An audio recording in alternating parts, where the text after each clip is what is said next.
time to start a new project. This one's gonna be a long one.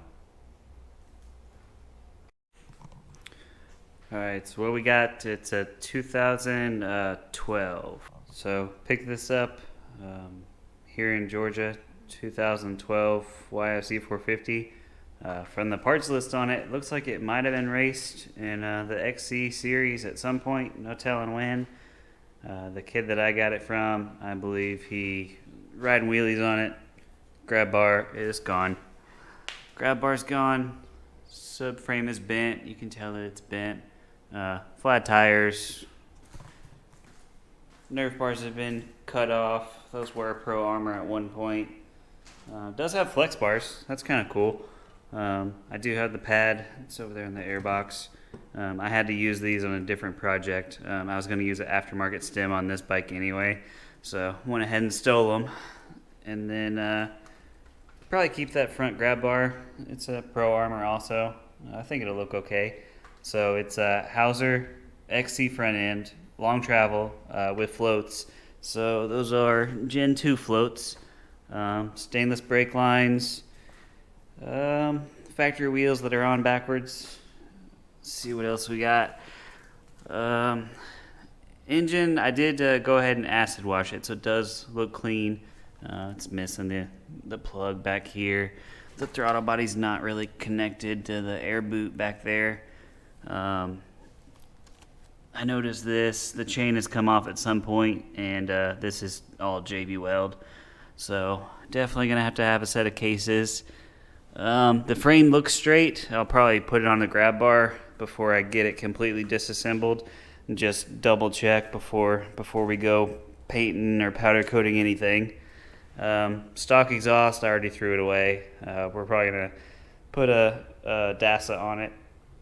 Hyper wheels with a metal ring. So this is the first time I've seen these. So with the front end being Hauser, and it being minus 0.75 on each side, so the bike is 46 inches wide, you have to do something to the rear. On my personal bikes, I usually just go with the Dominator 2 axle that is adjustable, -1 or +2.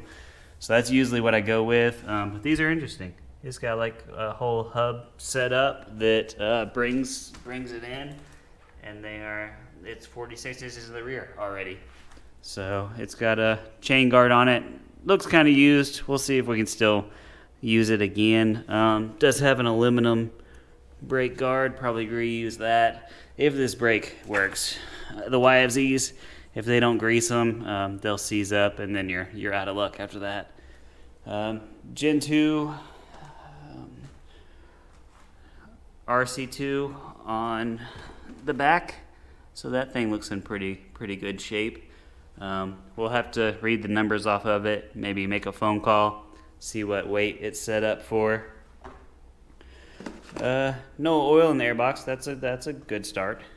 It's got a Power Commander 5 that's just not hooked up right now, so that'll come in handy. I already have one of our dyno tune files that I'll end up running on it. Just probably go back standard bore, standard. I'll decide on the compression here in a little while once I start tearing into it. Stage 2 cams, fuel customs intake, or just a Pro Design intake. So our tune will work. Either one, it'll get it roughly close. Anything more than that, we'd have to take it to the dyno. Not a big deal, just on this bike, probably not going crazy. I'd rather put more money into the suspension and get it back in good shape. So get all the cosmetic and get all the rolling stuff working. The carrier is gone. So I'll get it on the stand, and we'll kind of go around it, shake all the things, see what's going on. So first step, go ahead and drain the oil. Drain plug 1, no oil. So what do you think is behind door number 2? Oh, a little bit of oil, thank God. Almost thinking this was the Oil Free model, self-lubricating. So that oil is dark, and I am sure the previous owner said that they had just rebuilt it. Complete fresh rebuild, top and bottom. we'll see. Definitely tearing this one down. Needs cases, like I had said. And whenever I did try to start it, whenever we were at the guy's house, of course the injector isn't in, but I brought a bottle of starter with me, starter fluid, sprayed it down the intake, and it backfired out the intake. So usually whenever that happens, it means bent valves, or something's off. Timing could be off, shims could be wrong, but at least in my experience, whenever it backfires out the intake like that, usually the intakes are stuck open. So bent valves, something along that lines. So drain the coolant out of it and move on to the next step. So by a little bit of oil, I mean a little bit of oil. Took the stand out from underneath the back tires, and that is, I'd say 100 and so, maybe 200 cc.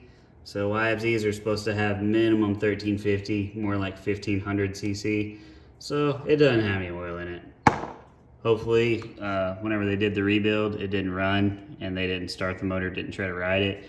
Because, yeah, no oil, your motor is going to be toast within about 5 to 10 minutes. It might make it about 5 to 10 minutes with no oil.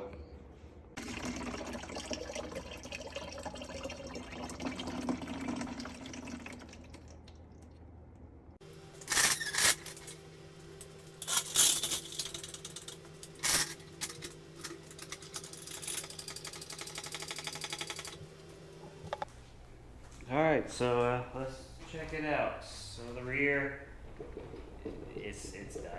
Yeah, there's no reason to test that anymore. Swing arm, it's not wobbling yet, but we'll get it apart. Linkage doesn't seem to be moving either, so hopefully it's not just stuck together because of the dirt. Hopefully it is actually okay. So we'll get it apart and just kind of look inside there. Steering's pretty tight. Front wheel bearings are shot. Hauser arms, they seem pretty tight. We might just do some seals, but once we get it apart, we'll be able to tell what's actually going on with it. So the steering being tight, it does have an aftermarket steering stabilizer on it, so that thing might just, the seals might be blown, or it might just be way too tight. But I believe it's time to just go ahead and start tearing it down. I already have a plan for it. I think we're gonna go royal gold on the frame. I already got some Wrath heel guards on the way. I have a black subframe I picked up. Grab bar, probably just a generic, nothing crazy. And then probably leave the swing arm. I don't really plan to powder coat it black. I just don't like, every now and then, something happens, rock hits it, the chain hits it, and your black powder coat is done. So it would look sick, I think, on this build, but if I decide, it'll be very last minute. The fuel pump, very questionable. They already kind of had it apart. Injector, also questionable. They already had that apart too. Injector, also questionable because they already had it taken off the bike. The fuel pump, fuel line's already gone. The gas cap's broken. We're gonna do away with this oil box. I don't like that they feed back into the intake like that. So we're gonna go ahead and do away with all these wires. Do 38 Motorsports. We're gonna go the Gen 1 though. So the Gen 1 mounts up here. I like it better for some cases and not so much for others. The Generation 2 mounts up here underneath the dash. So it's all good, like it's a really nice piece, but it runs into your throttle cables. If you have an e-brake cable still, it won't fit. So just keep that in mind. Sometimes I like the smaller box out of the way. Other times, this is it right here. So you can see vent line on the top there, and I believe it mounts just like that. So pretty clean setup. You do have to remove the splash shield in front of the engine, which we already did, or somebody did for us. Just permanent delete. So black plastics, royal gold frame. I think that's a good start. I gotta find somebody that has these graphics for the Fox floats. I know that I've seen it on Facebook. Maybe we can color match it. Maybe it'll look better. Just kind of OEM. So definitely something to think about. This is going on eBay, so anybody wants it, check out the eBay store. Definitely getting a precision for it. I don't think there's any other parts that I can kind of steal off of it to help the budget on this one. I think this one's going to be pretty up there as far as build cost. And once it gets done, as long as it meets what I was aiming for to begin with, that's all I'm looking for. So might ride it a couple times, might just set on the stand. So we'll have to see. So start tearing it down now and see what we actually got.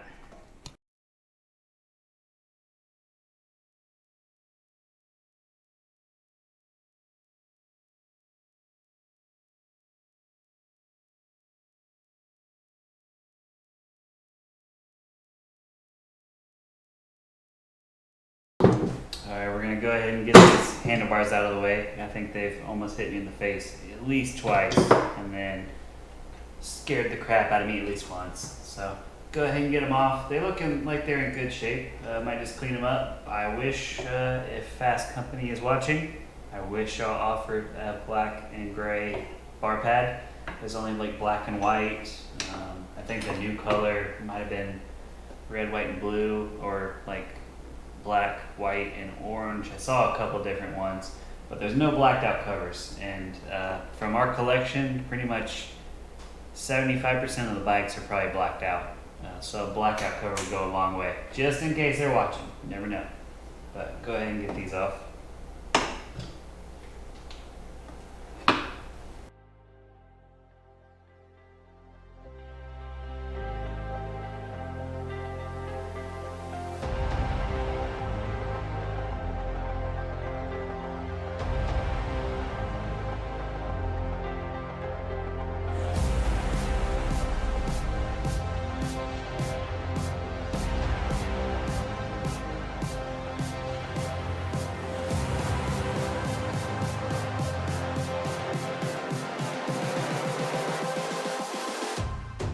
Close your eyes.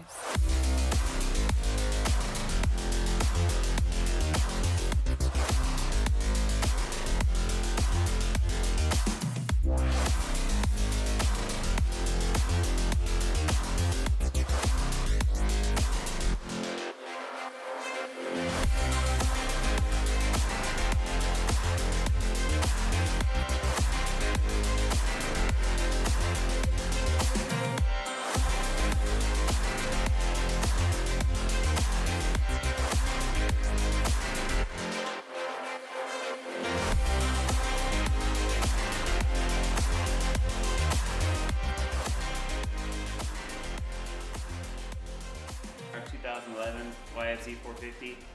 All the clutch parts were just thrown in the airbox just because I wanted to see how it's put together. Just for a reference for another bike, and this being an 11, it should have the fatter crush washer, and it has the thin one, and it's actually ridged, so it's interesting. And I mean, I'm pretty sure the basket is different also because it has this like bigger lip. So that's weird that somebody put a smaller washer in it, but it's getting a recluse anyway.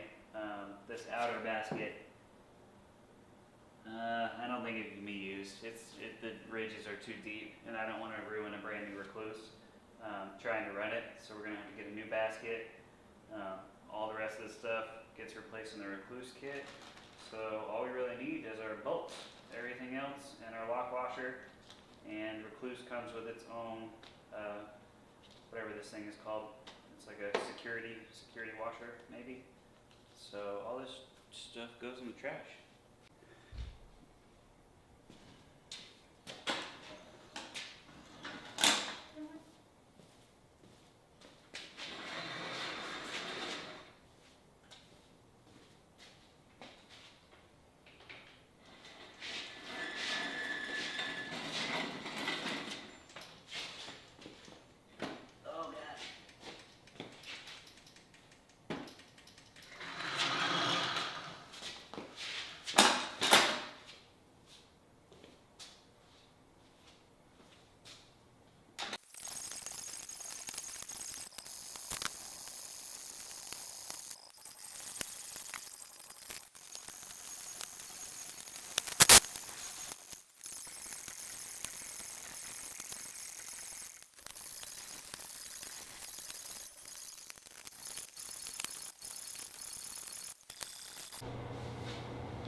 Alright, so I forgot to hit record. Sorry.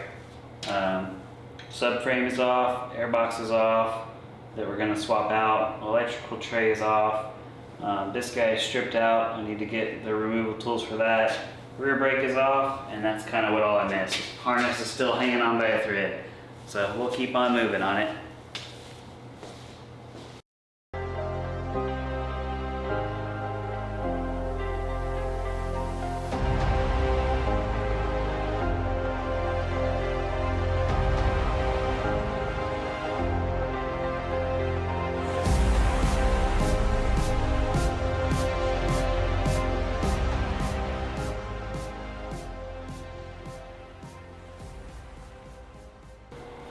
Alright, so pretty much apart now. Once I got the swing arm off, you can see right there, it's got a little bit of grooving. I think that'll still be okay. I need to get the barrels out and inspect all that, make sure the bearings didn't explode in there.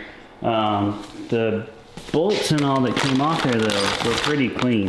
So all of those, no flat spots, none of them were bent. They all came out pretty easy. You can see the rest of it.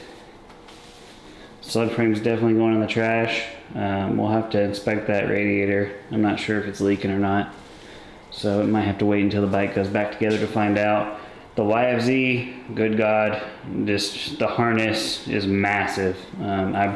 This is the first YFZ that I've taken apart, and I wasn't prepared for that. That harness is probably every bit of 30 pounds.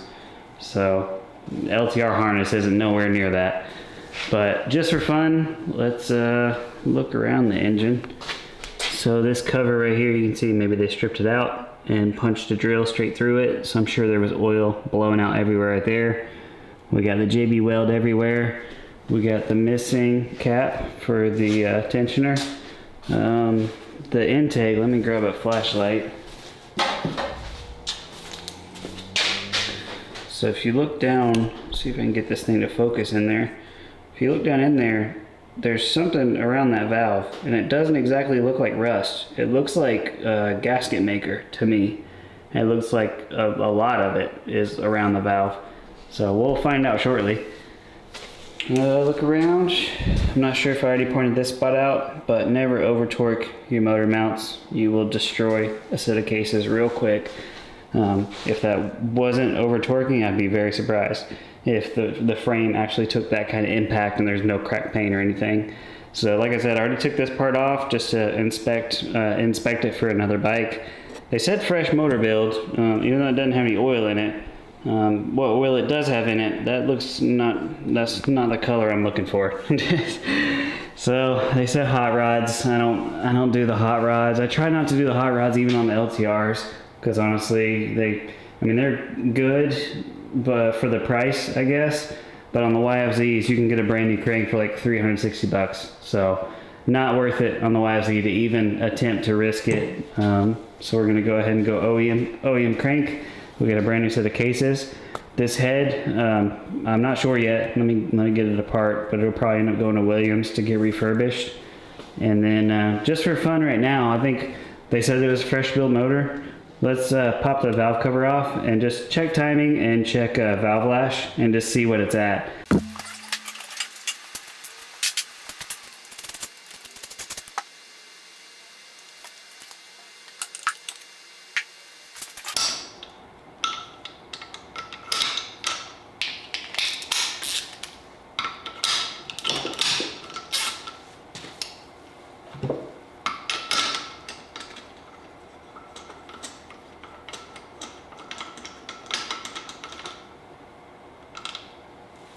See how it was running whenever it went, and that looks like a brand new plug.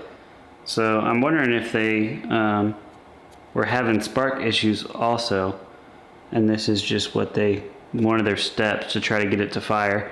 So the gap looks pretty darn close. So that's interesting that the bike never, once it was rebuilt, it either ran lean as hell, which I really doubt it, because there's not even white on there, or it never ran at all. Is that good or bad? I don't know. Up to interpretation on that one.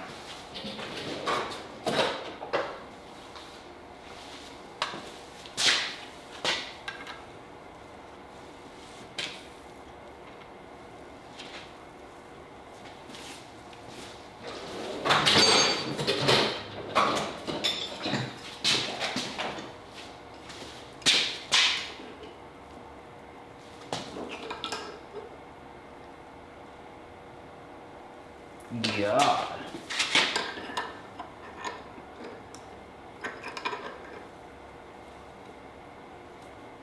That cover is on there.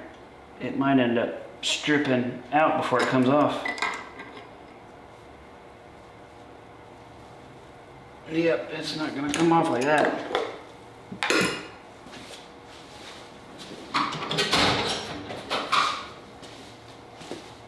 Go ahead and use their little groove they put in there.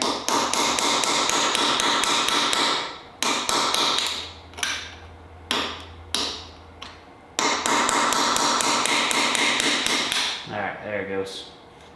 Now that I got it sharp, try to be careful.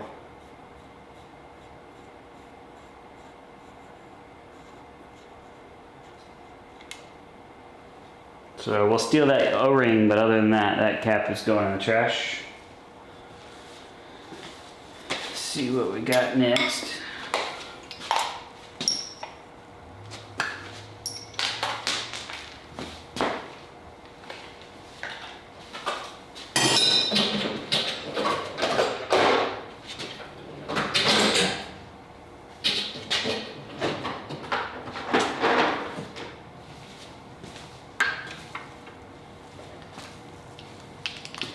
If they over torque this one, this one can be a pain. Yeah, it looks like they might have.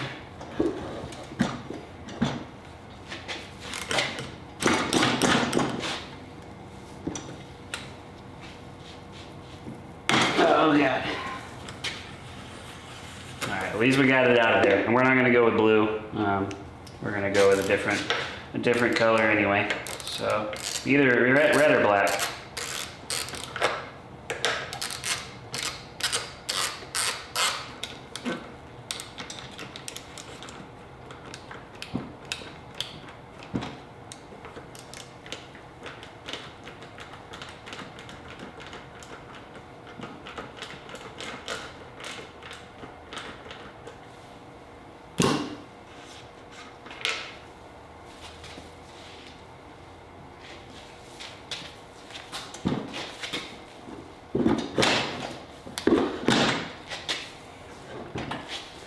That cool engine stand is definitely on my list of things. I don't know if y'all seen that thing where you can spin it 360 and tilt it back and forth. That has been on my list for a while. I think it's MHR or something like that. Racing makes them.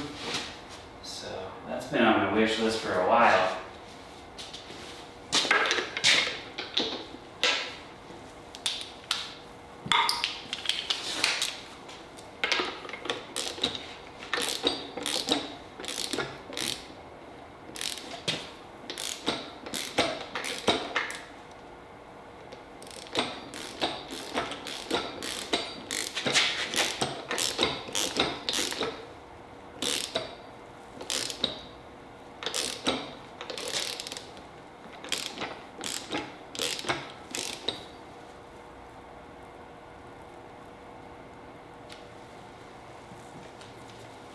Alright, so marks are lined up.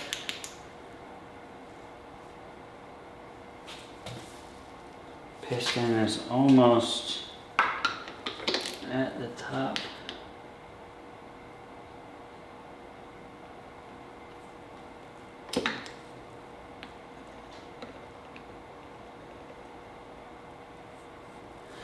Alright, so that's top dead center.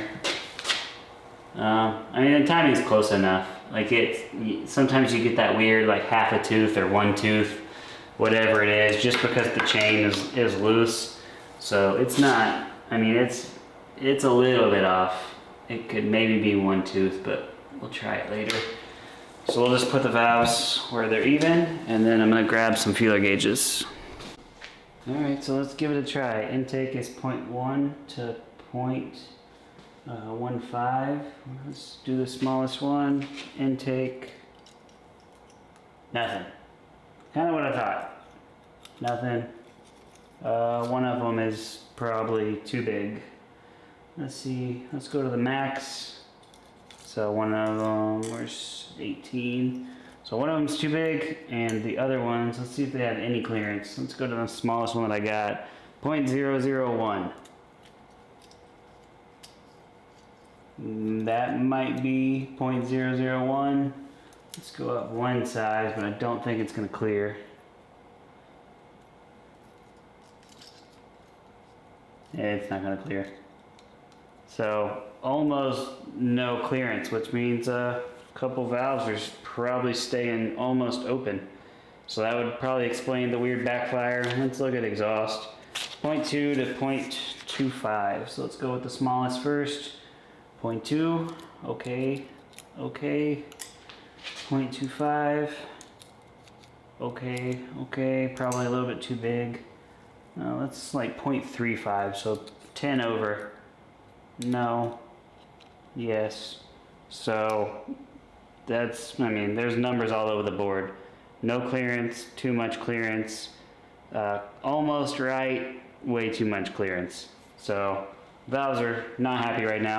So you can see on the counterbalance that they never push the tab over. So it's a little, I mean, it's little details. Whenever you're getting into motor work and stuff like that, you gotta pay attention.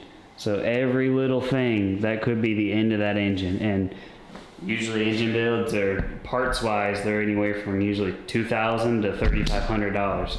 So something small like that, it could.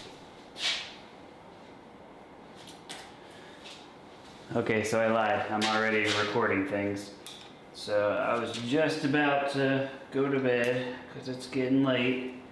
And I walked by the camshafts and noticed that the intake lobe was down. Double check timing one more time.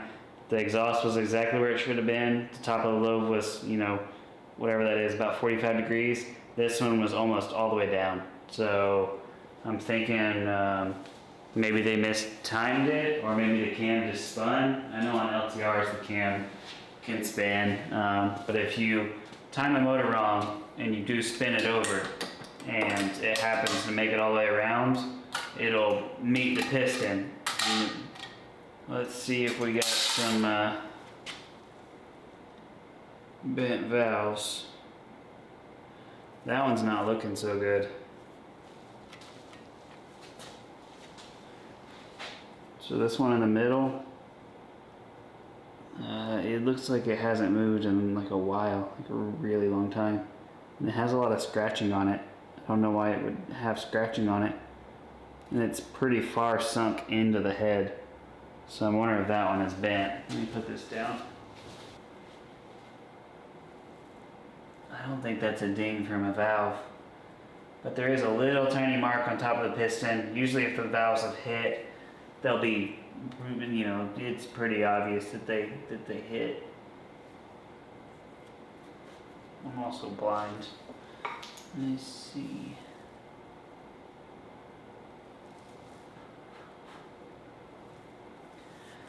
All right.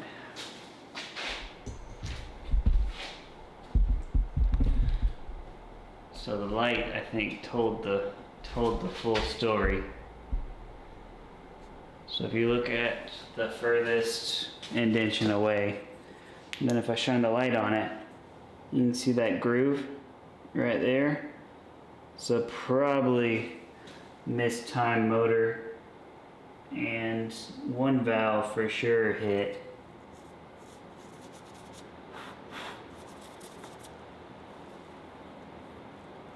I don't see anything on that one, but I'm gonna say that that was probably it. That one valve that was actually shimmed correct. The other valves weren't even shimmed correct, so they probably wouldn't have. If it was timed in. All right, get that one out. All right, so let's see what's behind door number 1. Probably nothing good.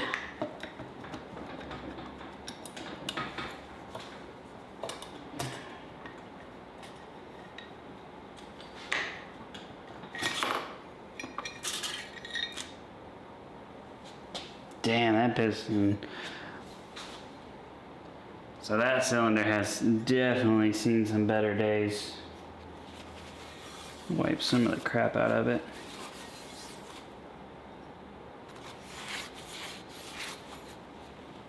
I want to say this is a stock cylinder. It has Y1 on it. has a ton of, like, that is the clutch cable. That's how much wear this has on there. So I don't think that it was, yeah, I bet it's an OEM one. So if anything, maybe it got new rings, because this piston looks OEM, I think.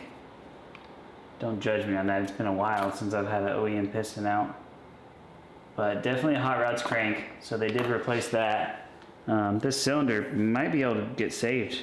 Send it to Millennium and have them ship it back to me. Still deciding whether I'm gonna do high compression or not. I'm not sure. But alright, so I said I wasn't gonna record the motor build part, but sometimes whenever you pick something up, you just have to laugh at it. So take the first bucket out, and you can see the shim right there.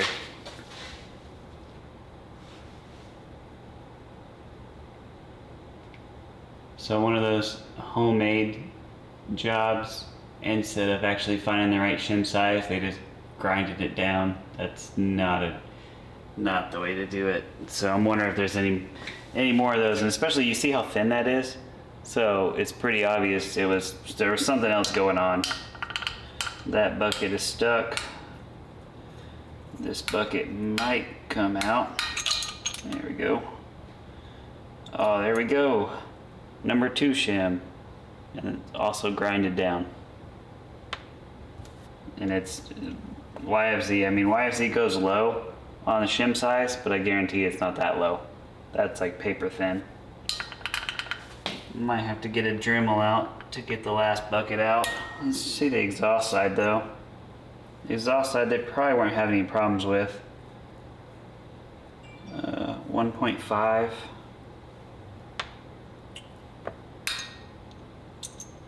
Probably another 1.4, so not too big of a difference there.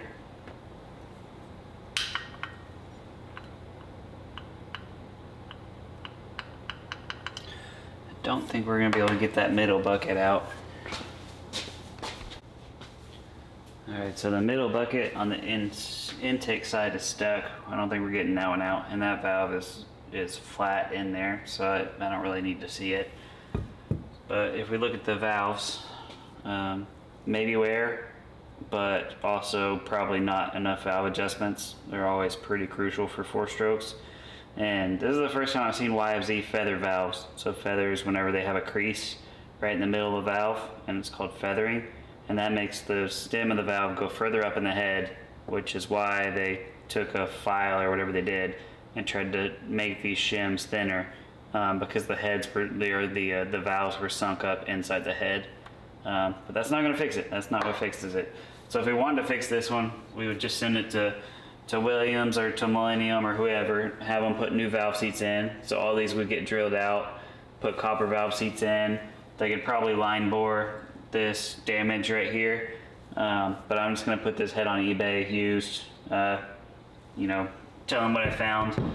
And usually a machine shop will pick it up, or just a hobby, like a machine hobbyist will pick it up, and they'll rework it on their own time and sell it. So that's good with me. I get a couple $100 back. They get something to play with, and then I'll get a brand new head for this one. So brand new head, brand new valves, brand new buckets, brand new cotters. So whenever you have a damage like that you think valves have made contact, just everything brand new. Don't reuse anything, because you never know if something else got barely bent and you just can't tell. Sometimes the buckets might be bent.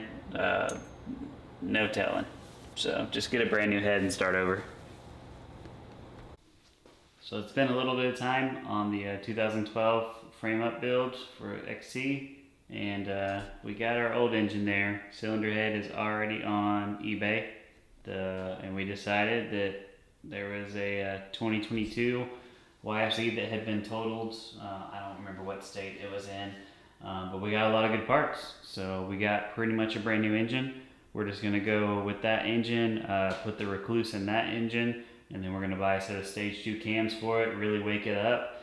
Fuel customs intake, DASA pipe. I'm not sure in the Vortex versus Power Commander yet, I could go either way. I have dyno tune files for Power Commander. I'm not afraid of it. But whenever it comes to resale, I think the customer would really like to see that it has a vortex on it instead. So still up in the air on that one. But we got 2022 swing arm, 2022 fuel tank, 2022 throttle body. So we were questioning the injector and a couple other things, but with a brand new throttle body, no question there.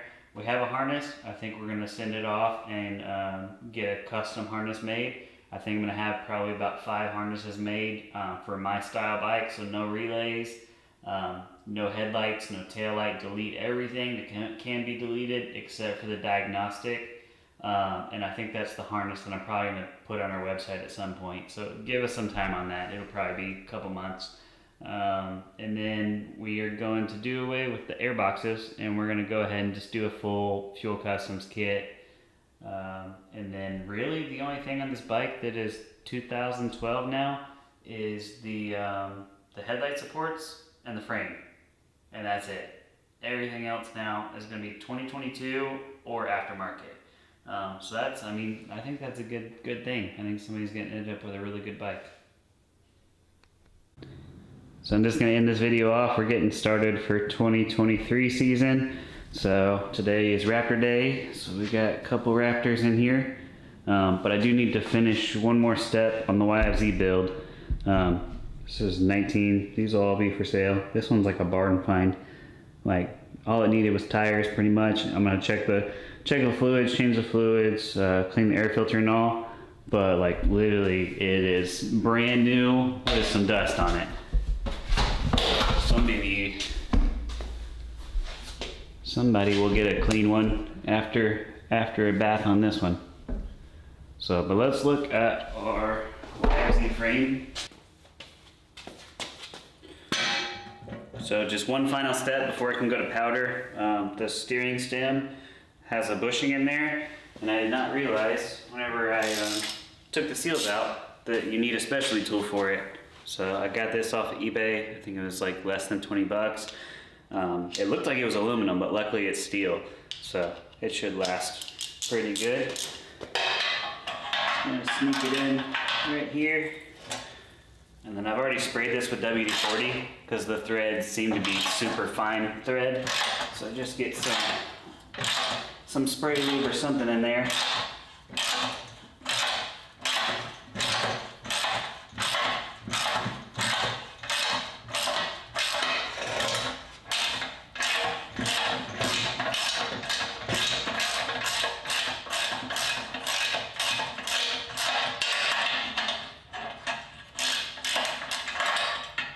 So that's it. So that was the Yamaha. I think they use this on a bunch of different Yamaha models. But they get that guy out of there, and then we can tap the bearing back through.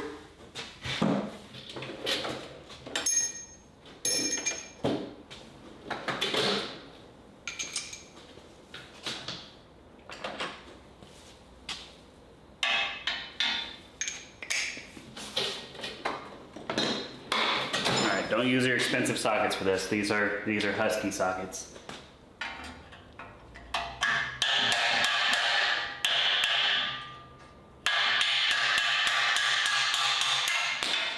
And it goes flying across the floor.